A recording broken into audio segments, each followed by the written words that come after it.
ওনাকে জিজ্ঞাসাবাদ যাতে না করে, উনি অনেক কিছু বলতে চাচ্ছেন। প্রিয় দর্শক, খেলা কিন্তু শুরু হয়ে গেছে। বাঁচার আর কোনো রাস্তা নেই। নির্বাচনের আগেই হবে হাদি হত্যার বিচার। সবার বিচার কিন্তু একে একে শুরু হয়ে গেছে, কঠিন বিচার। নির্বাচন আগে দেশ ঠিক কর, আগে দেশ ঠিক কর। আমরা হাদিকে হারিয়েছি, হাদির হত্যাকারীদের এখন পর্যন্ত ধরা হয় নাই। মির্জা আব্বাসকে এবার সরাসরি সাবধান করলেন শহীদ ওসমান হাদির সহযোদ্ধা ঢাকা ৮ আসনের প্রার্থী নাসির উদ্দিন পাটোয়ারি। প্রিয় দর্শক, দীর্ঘদিন অপেক্ষার পরে এবার কিন্তু অ্যাকশন শুরু হয়ে গেছে। হ্যাঁ, নির্বাচনের আগে হবে হাদি হত্যার বিচার। আপনারা জানেন যে অনেক দিন যাবত কিন্তু এই বিষয়টা ধামাচাপা দেওয়া হয়েছিল, কিন্তু বর্তমানে কিন্তু অ্যাকশন নিছে। একে একে সবাইকে ধরে কিন্তু এবার ফাঁসি দেওয়া হবে এবং আইনের আওতায় আনা হবে। চলুন আমরা একটু দেখে আসি যে আসলে কাদের উপরে এই অ্যাকশনটা নেওয়া হইতেছে এবং কাদের খুব দ্রুত গ্রেফতার করা হবে। চলুন ভিডিওর প্রথমে আমরা একটু দেখে আসি আসলে কাদের উপরে অ্যাকশনটা নেওয়া হইতেছে, তারপরে ভিডিওর পরের অংশে আমরা দেখে নিব আসলে তাদের কি শাস্তি হইতেছে এবং কত দ্রুত তাদের শাস্তি হইতেছে। চলুন আমরা একটু দেখে আসি। আপনার চোখের সামনে সব পালিয়ে যাচ্ছে, বর্ডার ক্রস করছে, আর আমরা বলছি ভারত আশ্রয় দিচ্ছি। আরে সেটা তো সেকেন্ডারি। প্রাইমারি দায়িত্ব হচ্ছে আমার কেন বর্ডার গার্ড তাদেরকে আটকাতে পারে না, কিভাবে তারা ফাঁসি দিয়ে চলে যাচ্ছে সেই কথা আমরা বলি না। আর যে কোনো একটা হত্যাকাণ্ড হলে সব পালিয়ে গেছে, আর পালিয়ে গিয়ে ভারতে আশ্রয় দিয়ে নিজেরটা বলি না, আত্মসমালোচনা করি না।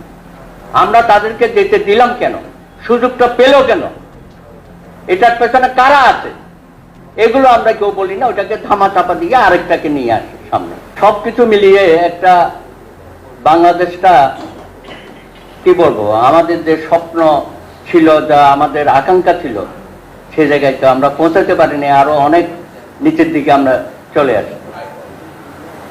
এখন 24শে গণঅভ্যুত্থানের পরে আমাদের একটা সম্ভাবনা বা আবার নতুন করে আমরা স্বপ্ন দেখা শুরু করেছি। আদৌকে আমাদের চরিত্রের কোনো পরিবর্তন হবে? কিছুটা আমরা দেখলাম 5ই আগস্টের এই 2 দিনের ঘটনায় আমাদের আইনশৃঙ্খলা বাহিনী এবং সেনাবাহিনী যেভাবে আরো রক্তপাত থেকে জাতিকে রক্ষা করেছে, সেজন্য আমরা তাদেরকে আন্তরিকভাবে ধন্যবাদ দিতে পারি যে শেষ দিকে এসে তারা জাতিকে একটা সুরক্ষা দিয়েছে, আরো রক্তপাত যাতে না হয়, আরো হত্যাকাণ্ড না হয়। এগুলো নিয়ে অনেক কথাবার্তা আছে, ওরা কিভাবে চলে গেল, পালালো ইত্যাদি। আমরা সহযোগিতা করেছি, বিদেশে বসে ষড়যন্ত্র করছে।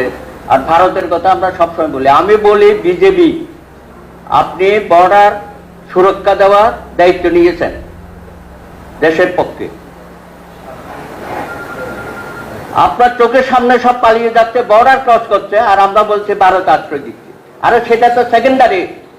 প্রাইমারি দায়িত্ব হচ্ছে আমার কেন বর্ডার গার্ড তাদেরকে আটকাতে পারে না, কিভাবে তারা ফাঁসি দিয়ে চলে যাচ্ছে সেই কথা আমরা বলি না।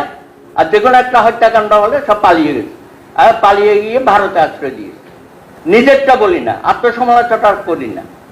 আমরা তাদেরকে যেতে দিলাম কেন, সুযোগটা পেল কেন, এটার পেছনে কারা আছে, এগুলো আমরা কেউ বলি না। ওটাকে ধামাচাপা দিয়ে আরেকটাকে নিয়ে আসি সামনে।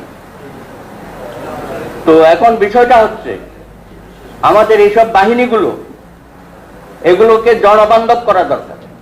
এটা কোনো দলীয় অনুগত বাহিনী না, এরা রাষ্ট্রের বাহিনী হিসাবে কাজ করবে, জনস্বার্থে কাজ করবে এবং জনগণের পক্ষে কাজ করবে। সেখানে মৌলিক মানবাধিকারের প্রশ্ন আসছে। অনেক সময় দেখি তাদের বাড়াবাড়ির কারণে আমাদের অনেক নাগরিক অসম্মানিত হয়, হয়রানির শিকার হয়, এমনকি হত্যাকাণ্ডেরও শিকার হয়। সেগুলো থেকে মুক্ত করার জন্য এখন আবার একটা দেখি যে অশুভ প্রতিযোগিতা, অনেক বাহিনীর লোকজন গিয়ে বিভিন্ন জায়গায় দেখা করছে। এটা কিন্তু কোনো শুভ লক্ষণ না। তাহলে তো অতীতে যেসব কর্মকাণ্ড হয়েছে আমরা কি আবার সে পথে যাওয়া শুরু করেছি? এইখান থেকে জাতিকে সুনির্দিষ্টভাবে যদি আমরা স্পষ্টভাবে বার্তা দিতে না পারি, তাহলে শুধুমাত্র ভোটাধিকার প্রয়োগের মধ্য দিয়ে একটা গণতান্ত্রিক সরকার প্রতিষ্ঠা করলে পরে আমাদের মনোজগতের কোনো পরিবর্তন হবে না। নির্বাচন আগে দেশ ঠিক কর, আগে দেশ ঠিক কর। দেশ থাকলে বহুত মন্ত্রী এমপি হইতে পারবে। গদিতে বসার জন্য রক্ত দেই নাই, 35,000 পঙ্গু হয়েছে, 2,000 শহীদ হয়েছে। ফাইজলামি করবো না কেউ, কারো কোনো ফাইজলামি টলারেট করবো না আমরা। আমি আহ্বান জানাবো সকল জুলাই সংগঠনগুলো একত্রিত হন। আমরা একটা ক্ষুদ্র প্রচেষ্টা নিয়েছি আজকে জুলাই ঐক্যবদ্ধ করার জন্য, জুলাই ঐক্যবদ্ধ জুলাই শক্তি। আমি বলবো সবাই একত্রিত হন, জেগে উঠুন। ওরা পালাবে, ওরা লুঙ্গি খুলে পালাবে। আমরা পেরেছি 5ই আগস্টে, আমরা আগামীতেও পারবো। বাংলার মানুষ দেখিয়ে দেবে আর কোনো ভারতীয় আধিপত্যবাদের জায়গা বাংলার মাটিতে হবে না। আগে বিচার, আগে দেশ ঠিক করা, তারপরে নির্বাচন। নির্বাচন দিবেন না ইউনূস সাহেব আপনি। জনগণ নির্বাচন চায় না, পাগল জনগণ পাগল হয় নাই নির্বাচনের জন্য।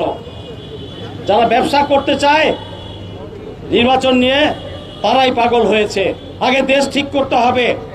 নির্বাচন 2 বছর পরে হলেও আমাদের কোনো অসুবিধা নাই। মেইন লক্ষ্য 2টা। একটা হচ্ছে জুলাই স্পিরিট ধারণ করা এবং নতুন বন্দোবস্তের বাংলাদেশ গড়া। আর এটা করতে হলে দ্বিতীয় মেইন যেটা, ভারতীয় আধিপত্যবাদ রুখে দেয়া। ভারতীয় আধিপত্যবাদ রুখে দিতে পারলেই আমরা নতুন বাংলাদেশ, নতুন বন্দোবস্তের বাংলাদেশ সঠিকভাবে গড়তে পারবো। আর তা না হলে প্রতিবারই তারা আমাদেরকে ডিস্টার্ব করবে। গত 54 বছর কি হয়েছে এটা জানি।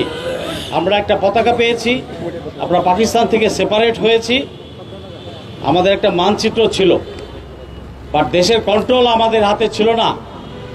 আমরা গত 54 বছর ধরে এই ভারত কর্তৃকই শাসিত হয়ে আসছি কোনো না কোনোভাবে। তো নতুন প্রজন্ম জেগে উঠেছে। জুলাই প্রজন্ম বেঁচে থাকবে 1000 বছর। জুলাই চলছে, জুলাই চলবে।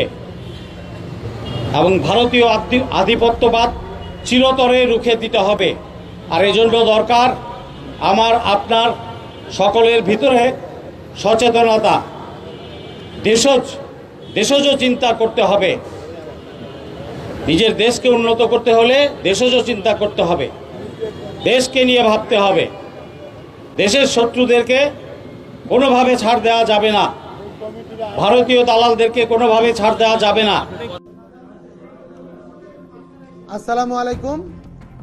আপনারা সকলেই জানেন স্বৈরাচারী শেখ হাসিনা তার ফ্যাসিবাদকে টিকিয়ে রাখার জন্য একটি ইকোসিস্টেম কায়েম করেছিল এবং সেই ইকোসিস্টেমের অন্যতম অংশীজন ছিল কিছু ব্যবসায়ী রূপী আওয়ামী ফ্যাসিস্ট, আওয়ামী ফ্যাসিবাদের দোসর, তাদের এনাবেলার। আমরা কি দেখতে পেয়েছি?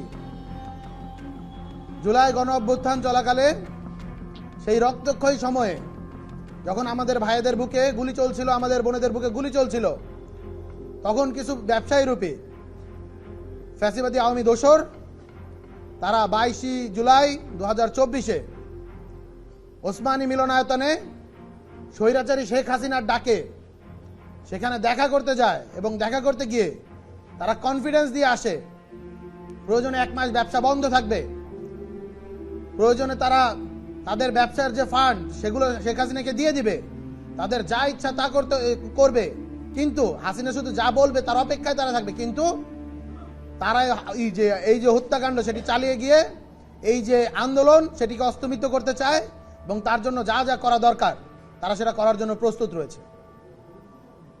শুধু জুলাই গণ অভ্যুত্থান নয়, তার পূর্ববর্তী সময়ে 17 বছর আওয়ামী যে ফ্যাসিবাদী রিজিম সেটি টিকিয়ে রাখার অন্যতম স্তম্ভ ছিল এই আওয়ামী ব্যবসায়ী রূপী ফ্যাসিবাদের এই দোসরেরা।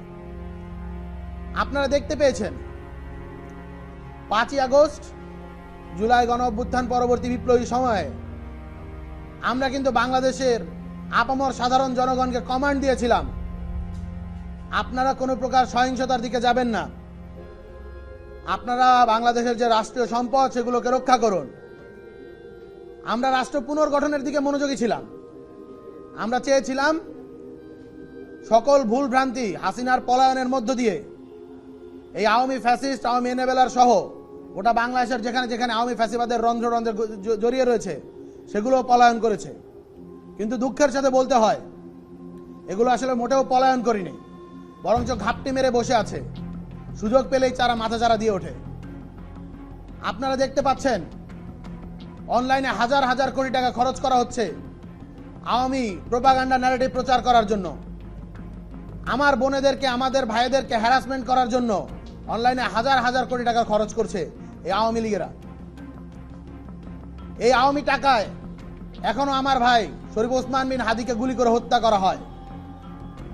সেই আওয়ামী লীগের টাকায় এখনো আমার বোনেদেরকে অনলাইনে এতটা বিশ্রীভাবে হ্যারাসমেন্ট করা হয়, লাঞ্ছিত করা হয় যে তারা সুইসাইড করতে বাধ্য হচ্ছে। এই হাজার হাজার কোটি টাকা কোত্থেকে আসে?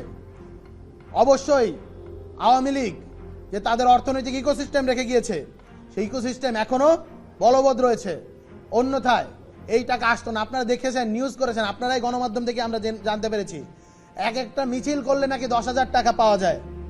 মিছিলের সামনে যদি থাকে তাহলে 15,000 টাকা পাওয়া যায়। সারা বাংলাদেশ জুড়ে আওয়ামী লীগ এই যে ধরনের ভ্যান্ডালিজম করার, জঙ্গি স্টাইলে ষড়যন্ত্র, রাষ্ট্রকে অস্থিতিশীল করার ষড়যন্ত্রে লিপ্ত হচ্ছে। এর ফান্ডিং কোত্থেকে আসে? সুতরাং আমরা একটা কথা বলতে চাই, এই যে আওয়ামী ইকোসিস্টেম, এটিকে ভেঙে দিতে হবে। আমরা একটা জিনিস খুব ভালোভাবে বুঝি, একটি রাষ্ট্র অর্থনৈতিকভাবে টিকে থাকতে হলে একটি রাষ্ট্রের ইকোনমিকে চলতে দেওয়া উচিত। কিন্তু সেই ইকোনমি একটা বড় অংশ যখন পতিত ফ্যাসিবাদের নিয়ন্ত্রণে থাকে, তাদের এনাবেলার হয়, বাংলাদেশপন্থী অর্থনৈতিক না হয়ে সেগুলো যখন দিল্লি থেকে নিয়ন্ত্রিত হয়, তখন এটা বললাই বাহুল্য বিচারিক প্রক্রিয়ার মধ্য দিয়ে ব্যতীত অন্য কোনোভাবেই এই বাংলাদেশের পতিত ব্যবসায়ীদের রিকনসিলিয়েশন সম্ভব না। তাই আমরা বিচারিক প্রক্রিয়ার দ্বারস্থ হয়েছি, আন্তর্জাতিক অপরাধ ট্রাইব্যুনালের মুখোমুখি হয়েছি।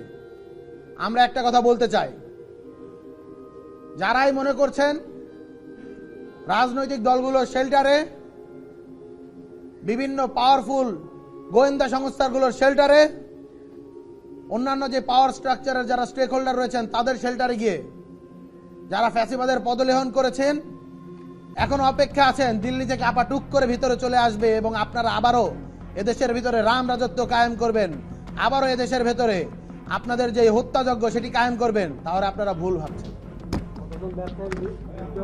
সুতরাং আমরা আজকে অভিযোগ দায়ের করেছি। ছবিটা, এই যে এই ছবি আমাদের কাছে, এই ছবিটি আছে, এই ছবির ভিতরে থেকে স্পষ্ট এদের চেহারাগুলো দেখা যাচ্ছে। আমরা এর মধ্যে 25 জন ব্যবসায়ীর নাম আইডেন্টিফাই করেছি এবং তাদের নামে অভিযোগ করেছি, এবং অজ্ঞাতনামা আরো 200-র অধিক রয়েছে। তদন্তকারী সংস্থাকে আমরা এখনই প্রসিকিউশনে বলে দিয়েছি যত দ্রুত সম্ভব আজকের মাঝেই, আমরা অনুরোধ করেছি আজকের মাঝেই যাতে তদন্ত সংস্থার কাছে এটি পাঠিয়ে দেওয়া হয় এবং অতি দ্রুত যাতে বিচারিক যে কার্যক্রম, তদন্ত যে কার্যক্রম সেটি শুরু করার মধ্য দিয়ে চার্জশিট প্রণয়ন করা হয় এবং তার পরবর্তীতে অ্যাজ আর্লি অ্যাজ পসিবল বিচারিক যে কার্যক্রম সেটি শুরু করা হয়। প্রিয় দর্শক, সবাইকে অসংখ্য অসংখ্য ধন্যবাদ সম্পূর্ণ ভিডিওটি দেখার জন্য। আপনারা সম্পূর্ণ ভিডিওটি দেখে অবশ্যই বিষয়টা ক্লিয়ার হয়েছেন যে আসলে এই যে মানুষজন যারা মাঠে নেমেছে বা দেখা যায় রাস্তায় নেমেছে মিছিল নিয়ে, তাদের দাবি কি? তাদের দাবি যে অনেক দিন তো হয়ে গেল যে এই যে হাদি ভাইয়ের উপর হামলাকারীদের কিন্তু এখন পর্যন্ত গ্রেফতার করা হয় নাই। কিছু লোক গ্রেফতার করা হয়েছে, কিন্তু মেইন যে আসামি তাদের কিন্তু এখনো গ্রেফতার করা হয় নাই। তাদের যে দাবি যে তাদেরকে খুব দ্রুত গ্রেফতার করা হোক এবং আইনের আওতায় এনে তাদের বিচার সম্পূর্ণ করা হোক। এবং আরেকজন আপনারা দেখতে পাচ্ছেন যে আরেকজন দাবি করতেছে যে আসলে নির্বাচনের আগে কিন্তু মানুষ এই যে হাদি হত্যার বিচার চায়, যে হাদি ভাই কিন্তু আমাদের দেশের জন্য, আমাদের স্বাধীনতার জন্য, আমাদের জন্য কথা বলেছেন এবং লড়ে গেছেন। তো মানুষের এমন আবেগ কিন্তু এর আগে কাজ করে নাই, কারণ যখনই মানুষ এই যে হাদি ভাইয়ের বিষয়টা দেখলো তখনই মানুষের এত আবেগ এবং এত ভালোবাসা কাজ করতেছে হাদি ভাইয়ের জন্য। সেজন্য তারা কিন্তু অবশেষে মাঠে নেমে গেছে এবং তাদের দাবি যে আসলে নির্বাচনের আগে এই হাদি ভাইয়ের হত্যার বিচার করা হোক।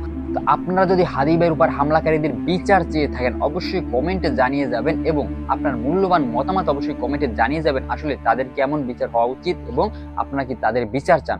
তো সবাই ভালো থাকবেন, সুস্থ থাকবেন। যারা আমাদের চ্যানেল নতুন অবশ্যই চ্যানেলটি সাবস্ক্রাইব করে পাশে থাকবেন যাতে এরপরে নতুন নতুন ভিডিও সবার প্রথমে আপনার কাছে যায়। সবাই ভালো থাকবেন, সুস্থ থাকবেন, ধন্যবাদ।